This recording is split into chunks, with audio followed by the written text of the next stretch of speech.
Zdaj se nam zdi nekaterim odraslim, isto meni, ne, jaz sem pač bil v tem procesu izobraževanja 7 let recimo, ne.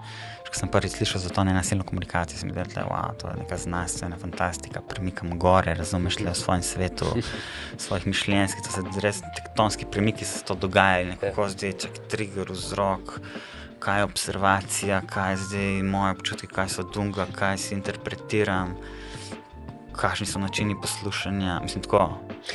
Kaj da bi dal ena rentgen očala gor, pa videl svet malo drugače, ni tako, kot si predstavljam. Zelo drugače, ja. Ne samo skozi prizmo svoje zgodbe in svojih prepričanj, poslej še prepričanja, ne.